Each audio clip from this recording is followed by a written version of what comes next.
welcome back to CJ Discusses. Today we're going to be discussing this week's episode of Survivor.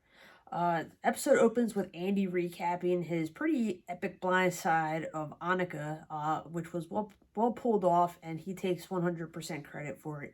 And really, he deserves the credit for that. And he got a very powerful player that he felt was powerful out of the game. We then see a boat heading towards the island for each of the tribes, and we're not sure if they're going to take them on a journey or if it's merge time. And we find out once they read the note that it is day 11 and they will be going to the merge. So they had 10 minutes to go and collect all of their things on that they had on the beach and go ahead, jump on the boat, and they're all headed off to Taku's island. That's going to be the new merge camp. As the two boats go ahead and pull up to the Taku island, everybody starts hugging and congratulating each other that they made the merge, but as they're walking up to the camp, they see a sign that's saying that they haven't actually made the merge yet, and they will be competing to make the merge tomorrow, but there's an advantage that is hidden somewhere on the island, and they need to find it. Only one person will get this advantage. They go ahead and do the initial scramble. They're into the woods, all over the place looking for it, but after it seems like 5 or 10 minutes, they give up and they just want to go and do the meet and greet. So you see everybody kind of back at camp, doing normal camp life things, sitting around talking, going out and collecting sticks. While they're out doing this, there's one group that goes ahead and finds the paint from Sue's idol that she had tried to wash off before everybody got to the island, leaving a telltale trace that something weird had happened there. And then a couple of her tribe mates go ahead and put things together, mainly Caroline and Tiana, that Sue does have an immunity idol, but they're keeping it to themselves at this point.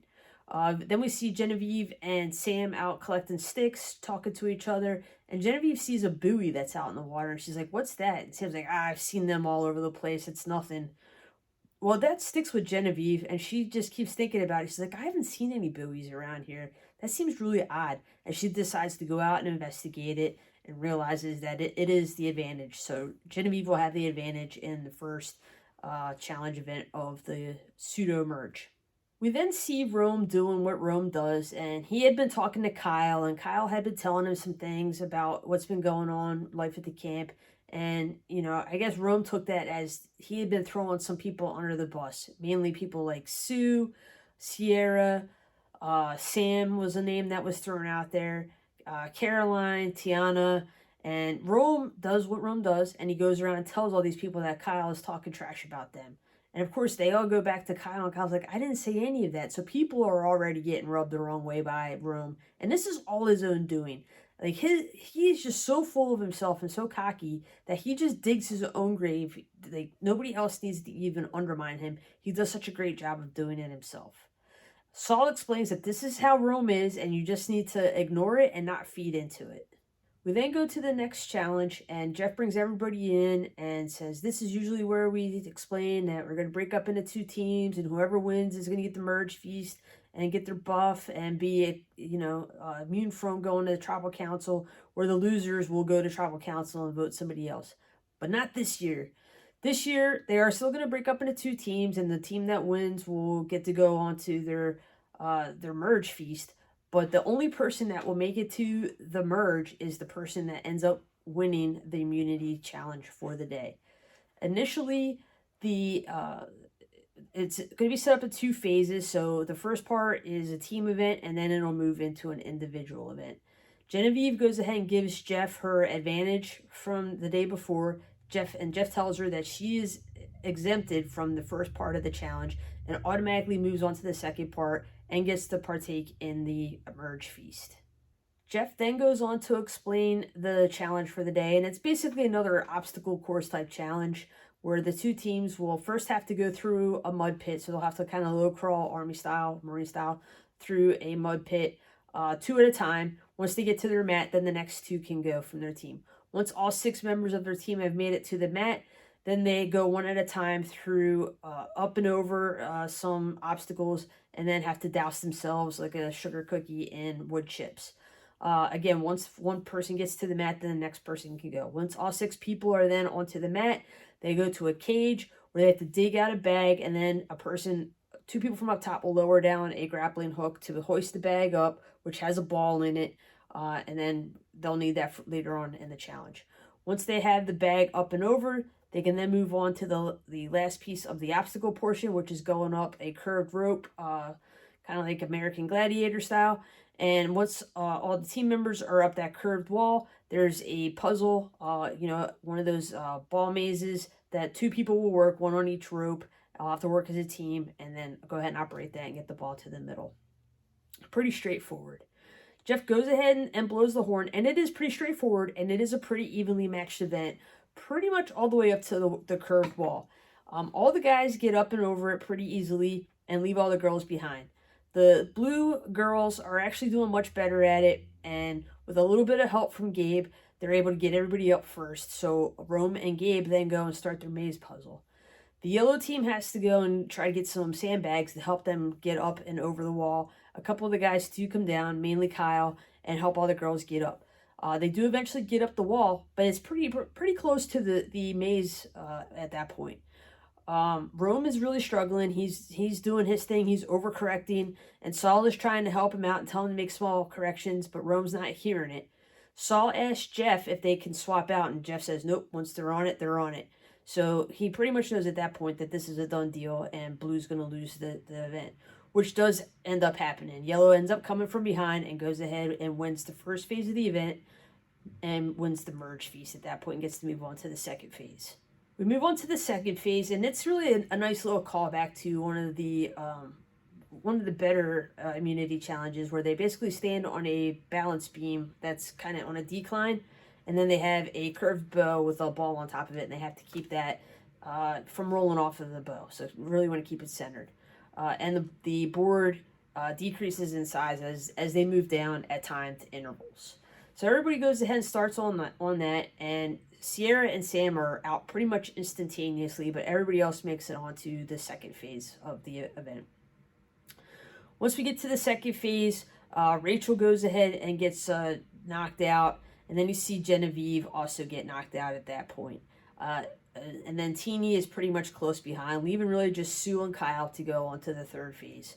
Once we get to the third phase, Sue had been struggling towards the end of the second phase. Kyle had been locked in the whole time. And you see once we get to the third phase that Sue just can't seem to keep it together. She's pretty much exhausted at this point, and she's out, leaving Kyle to go ahead and win the immunity challenge. He gets a huge immunity necklace, which is like this huge bat on his chest.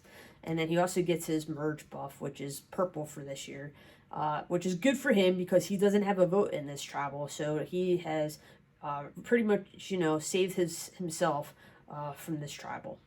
They go off to their merge feast, and when I think of feast, I'm thinking, like a Golden Corral all-you-can-eat buffet where there is, a prime rib board, and I know they're not going to have all that out there, but at least, I'm thinking pizza, maybe some steaks, hamburgers, hot dogs, all the fixing.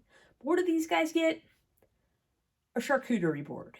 These guys are eating charcuterie, which is like the last thing I'm thinking about when I've been on the island for 11 days not eating anything is some meats and cheeses and some fruit. Great. So, of course they're excited because they're hungry, but it's not the merge feast that I would want to have if I hadn't eaten in 11 days. But whatever. After they get their fill of meat and cheese, though, they start talking about who's getting booted tonight, and it's unanimous that Rome is going home. Rome has only been with everybody for 24 hours, and he has already rubbed enough people the wrong way that it's like an easy vote. And their throwaway vote is going to be Andy.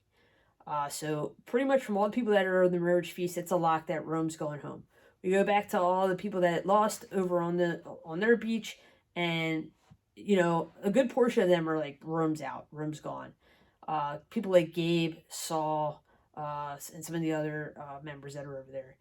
Then you see Rome out in the woods with Caroline and Tiana, and he knows he's on the hot seat, and he tries to give just a little bit to the girls about, how Saul has been mean to him. And he even turns on the waterworks and really tries to convince them that Saul is the answer and he is just a big bully.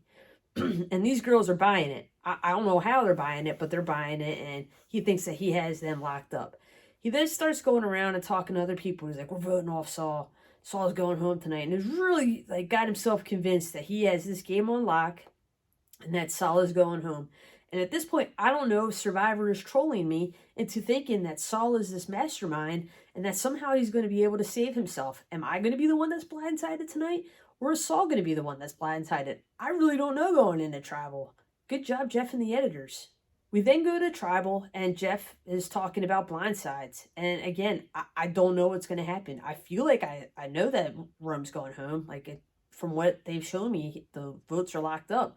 But the way that Rome is talking and the way that the show is going, I don't really know at this point. I could be the one that gets blindsided tonight, and maybe it is going to be Saul that goes home. Who knows at this point? And then Rome, asks Jeff if he could sit in his seat, which Jeff allowed. It's just crazy town at Tribal Council, and it's the Rome show. So I think at that point, he has pretty much sealed his fate. Everybody knows that he needs to go, or else he will run this game. He needs to come back for their next All-Star season because he is the Russell Hantz of this generation right now. He just didn't get to make it as far because he is the one that gets voted off, and he is not as visibly shocked as Annika was, but I think in his head he is just completely blindsided by what just happened because he had convinced himself that there was no way that this was going to happen. So of course everybody is excited as they head back to the camp because now they have this guy out, and it really does open up the game for everybody else, and now we can really see the gamesmanship of the rest of the survivors. And I'm really interested to see how the rest of the season flushes out. Please check it out, other episodes of CJ Discusses, and like this if you enjoy listening to a middle-aged old lady tell you about reality TV shows. Bye.